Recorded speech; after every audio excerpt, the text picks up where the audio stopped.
Eu apenas queria que você soubesse que aquela alegria ainda está comigo e que a minha ternura não ficou na estrada, não ficou no tempo, presa na poeira. Beleza, galera? Tranquilo? Aqui é o William, essa é a arte de estar no mundo. E, bom, um dos projetos do vlog é fazer uma espécie de caminho pela história literária, né?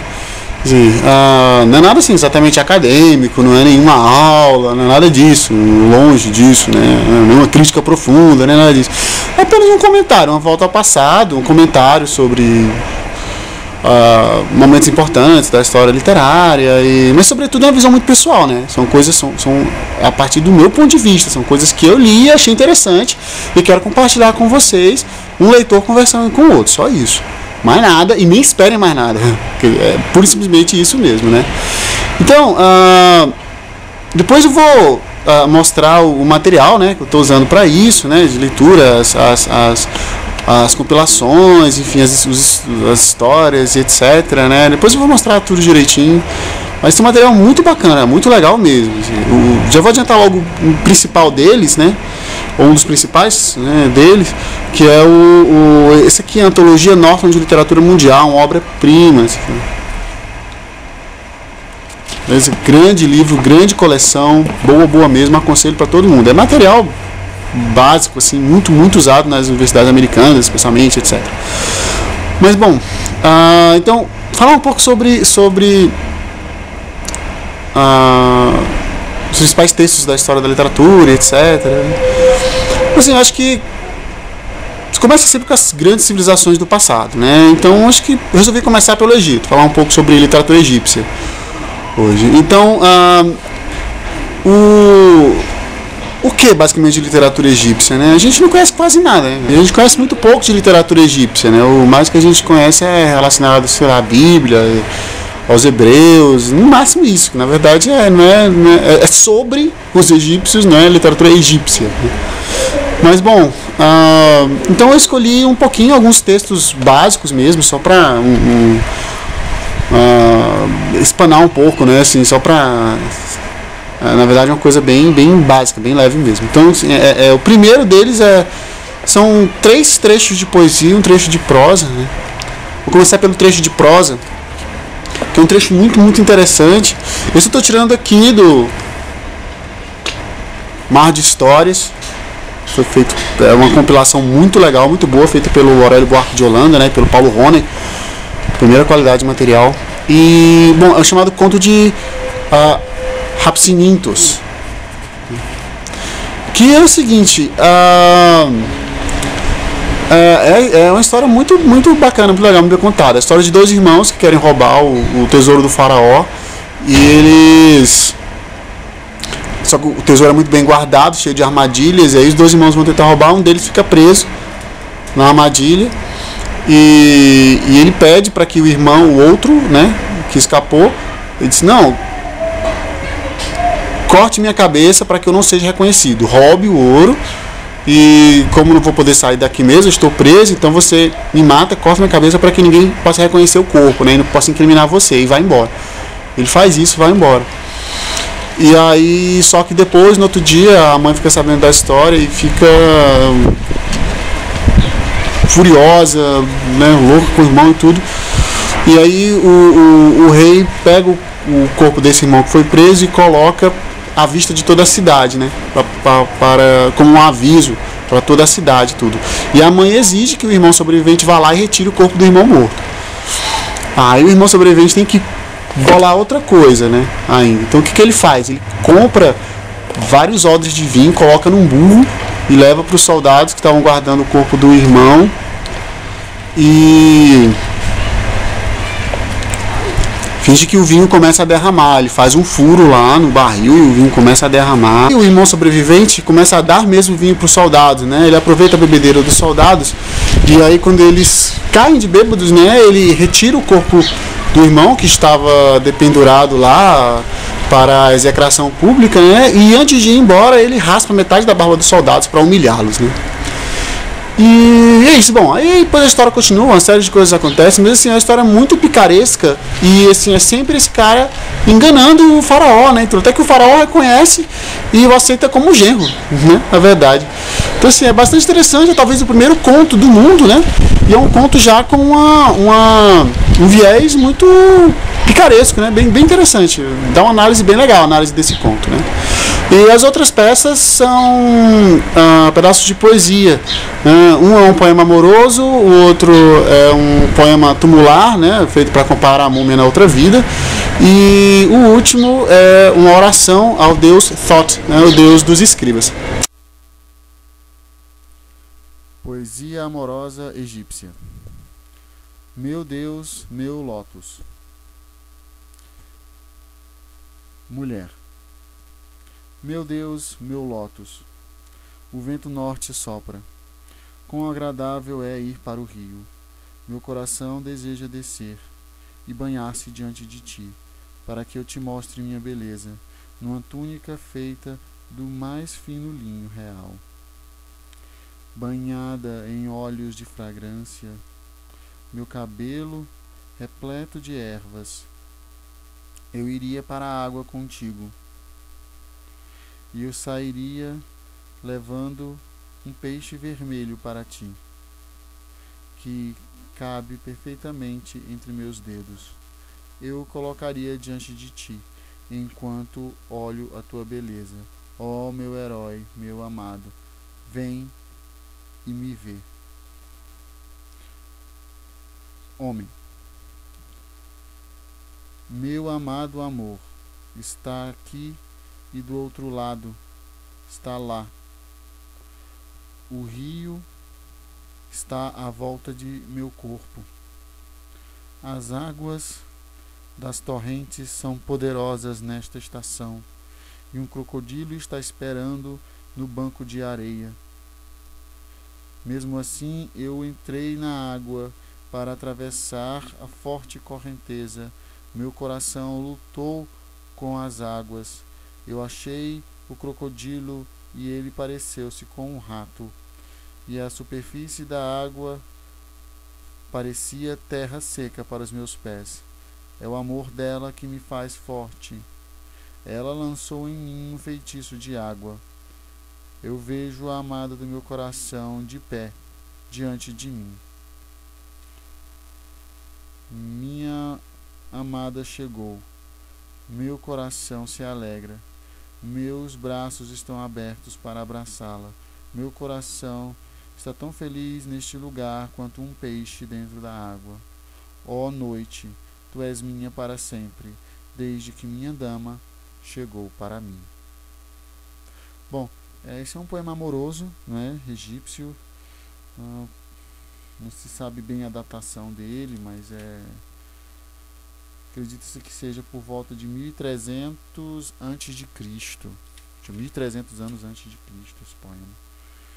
E bom, é interessante porque ele é feito na forma de um diálogo, né? Você tem um homem e uma mulher conversando, e muito da linguagem, das imagens que eles utilizam, essa coisa meio do diálogo, me fez lembrar bastante o Cântico dos Cânticos, né? De algum modo, existe algum tipo de sentimento de conexão entre esses dois poemas. Interessante as imagens. Ela fala essa imagem do peixe, que ela sai com o peixe e entrega para ele. Na verdade é uma tilápia esse peixe, né? Esse peixe que ela chama, esse peixe vermelho é uma tilápia. Ele é um símbolo sexual, né? Um símbolo erótico, uma espécie de peixe afrodisíaco, né? Pela cor talvez vermelha, que se parece com um pênis, daí tem essa coisa da fertilidade, né? Por ele vir da água também, né? Normal, natural, esse tipo de coisa. E então as imagens, né? Ele que enfrenta o rio para alcançá-lo na outra margem, enfrenta o crocodilo se transforma num ratinho, né?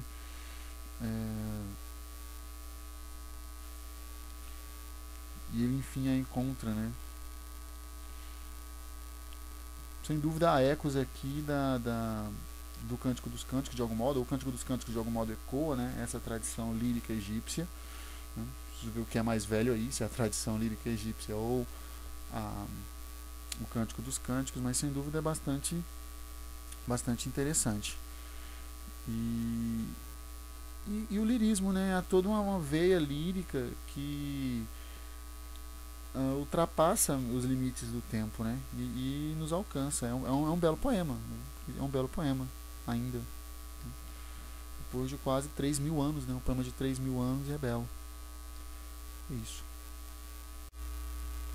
Pedra tumular de Imhotep. No ano de 42 a.C. foi que eu morri. Ali me colocou o meu marido, o sacerdote de Ptah, sacerdote de Osíris, senhor de Rosetal, sacerdote do duplo rei, senhor das duas terras, Ptolomeu, de voz verdadeira, senhor dos segredos da casa de Ptah, senhor dos segredos do céu, da terra e do mundo subterrâneo, senhor dos segredos de Rosetal, senhor dos segredos de Rutset,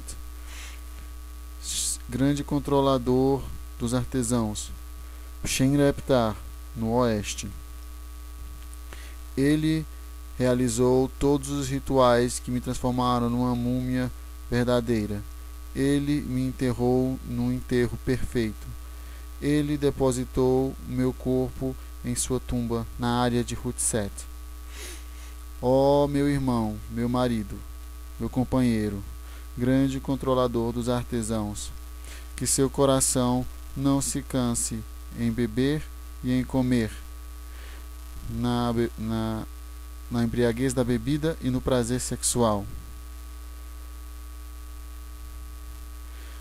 Viva um dia perfeito e siga seu coração o tempo inteiro. Não tenha problemas em seu coração.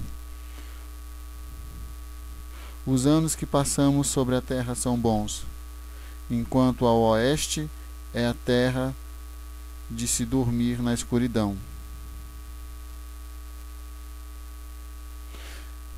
É péssimo morar lá para aqueles que lá vão, aqueles que dormem em suas faixas de pano, aqueles que não acordam para ver seus parentes, aqueles que não veem seus pais nem suas mães. Seus corações têm saudade de suas mulheres e de seus filhos. A água da vida está diante de todos, mas para mim existe a sede. A água vem para aquele que está sobre a terra, mas para mim existe a sede. A água está ao meu lado, mas eu não sei onde ela está, desde que eu vim para este buraco no deserto. Dê-me a água que se foi, para que eu possa dizer a mim mesma: meu corpo não está longe da água. Ponha meu rosto na direção do vento do norte, para a direção das águas. Talvez assim meu coração tenha alívio em seu sofrimento. E a morte, seu nome é venha.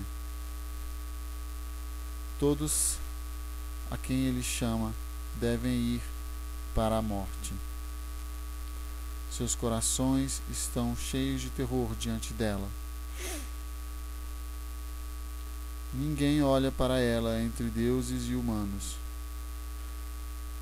Os grandes e os pequenos a temem.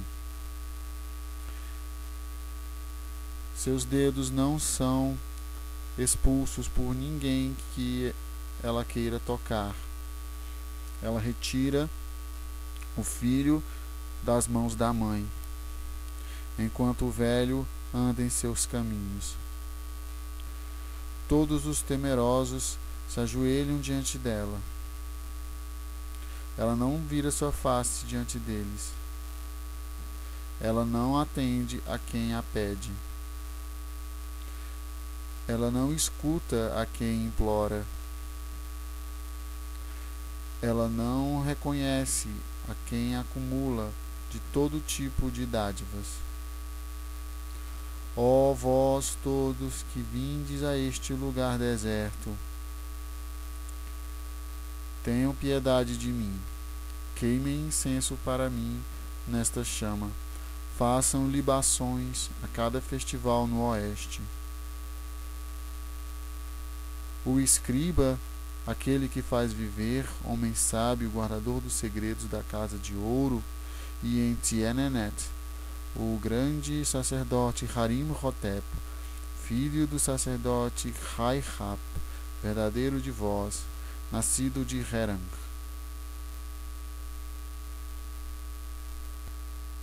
Bom, o que nós temos nesse poema, né? Nós temos uma mulher chamada Taim Hotep, que foi enterrada pelo marido, que era um alto sacerdote egípcio, né?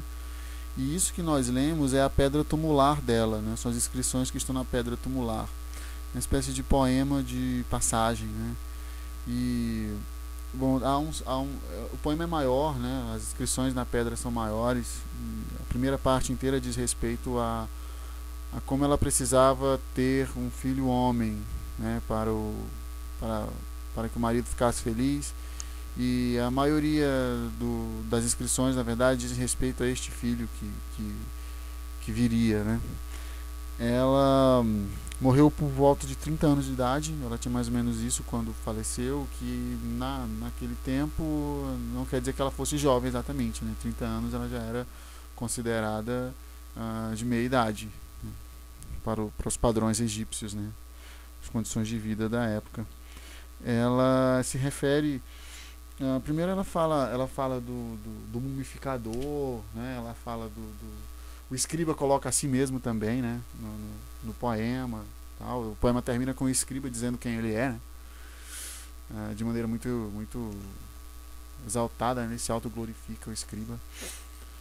O que é comum, os escribas tinham uma interessante percepção de classe, né? Eles percebiam muito bem como classe e como uma classe de prestígio, né, no Egito, né? Eles tinham consciência disso. Você percebe isso nos outros trechos dos escribas. E ela se refere ao outro mundo também, né? Ao momento em que primeiro ela louva o marido, depois ela começa a se dirigir a ele, né? E ela fala dos tormentos dela no outro mundo, especialmente a questão da sede, né? Diz que sente muita sede, enterrada no deserto, né? Ela sente muita sede. E daí ela pede muito, que é um costume egípcio também, era das libações, né? De se derramar água na terra para os mortos, né? Porque eles beberiam, isso aliviaria, aplacaria a sede deles, né? Imagina enterrado no deserto egípcio, né? Necessidade de água, né? Ela pede o vento norte, que é o vento mais frio, né? Que costuma trazer as chuvas. E depois ela fala do poder absoluto da morte, né? Que todos têm de se curvar diante da morte, etc.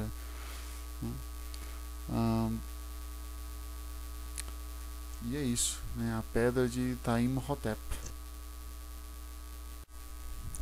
Oração ao Deus Thoth para habilidade na escrita.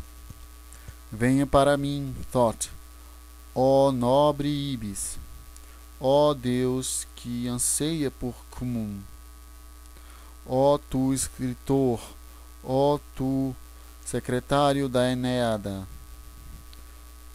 o grande de vem para mim, para que eu possa dar conselhos e para que eu me torne habilidoso em teu ofício.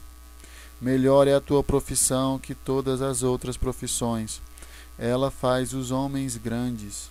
Aquele que tem habilidade na tua profissão pode exercer o ofício de magistrado. Eu vi muitos daqueles por quem tu trabalhaste, e eles estão agora no conselho dos 30. Eles são fortes e poderosos por causa daquilo que tu fizeste para eles. Tu és aquele que deste conselhos.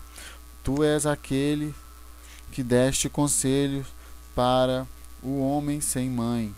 Shai e Renenuetet estão contigo.